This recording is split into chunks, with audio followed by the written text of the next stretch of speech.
Енергодарці із зацікавленістю спостерігають за ремонтом доріг та не можуть дочекатися, коли ж нарешті вони зможуть повернутися до звичного їм плану пересування. Наразі реконструкція знаходиться вже на фінішній прямій, тож зовсім скоро все закінчиться. Існує багато негативних моментів, які спричинені ремонтними роботами, але це все справа часу. Деякі енергодарці зневажають роботу ремонтників та керуються тільки власними потребами. Так, ремонт дороги по вулиці Українській доставляє багато незручностей як пішоходам та водіям, так і підприємцям, магазини яких розташовані поблизу ремонтних робіт. Але кінцевий результат того вартий. Да, это временные неудобства, нужно потерпеть. Зато потом будет, ведь всем нравится, как это уже выглядит в начале, даже еще не доделанная реконструкция улицы Украинской. Жаловались, узкая дорога, расширили. То есть старые засохшие деревья, садим новые, нет лавочек, ставим новые, опять не так. Уважаемые жители, реконструкция это довольно-таки сложный процесс и, к сожалению, очень неудобный. Надо потерпеть, и к осени, к октябрю мы увидим результаты своего терпения. Я призываю всех набраться терпения немножко. Погоджуємося зі словами Павла Олексійовича, адже вже видно доволі таки непоганий початок.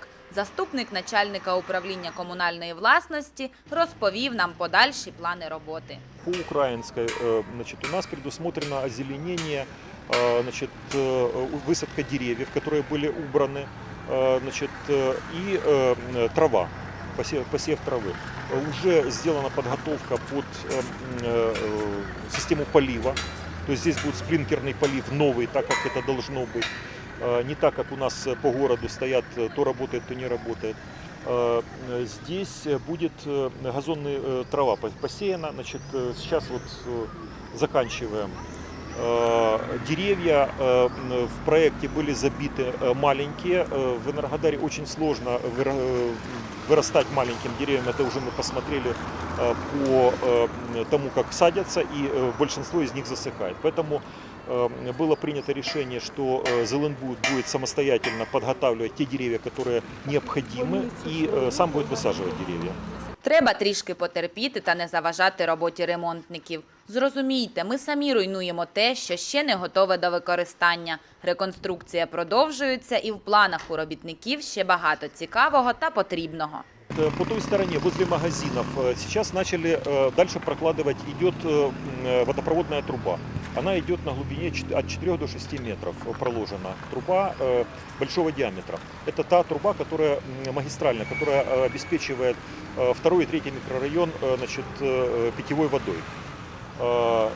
Часть трубы, которую здесь уже по готовой зоне, мы поставили пластиковую трубу, уже заменили со всеми фитингами, подходами, пожарными, все как положено. Сейчас будет то же самое делаться продолжение до Молодежной. Будет разрываться траншея. К сожалению, когда будет разрыта траншея, сложности будут с подходами, или даже, может быть, даже на какое-то время невозможно будет подходить к магазинам. Тут придется потерпеть, войти в положение, потому что это делается для жителей города, для енергодарців. Сучасна система водопроводу – це перший крок до гарного та безперервного водопостачання. Перепрокладывается она один раз на 100 лет. Это будет труба перепроложена пластиковая, которая не ржавеет, не рвется, не накапливается в ней мусор, грязь, не будет ржавой воды в домах. Понимание об этом плохое. Пока нет понимания. Ще одна важлива проблема, про яку ми вам розповідали – непрацюючі світлофори. На сьогоднішній день більшість із них вже ввели в експлуатацію.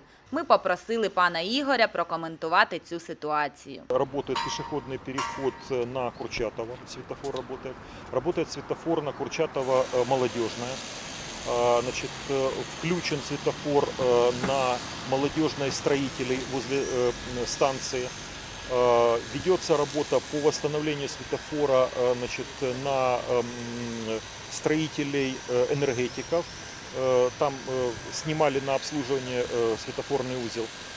И есть некоторая проблема по светофору здесь, в районе молодежная украинская, там есть проблема с самим блоком управления, и сейчас решается этот вопрос. Я думаю, что в течение ближайших 2 недель и этот светофор будет приведен в порядок.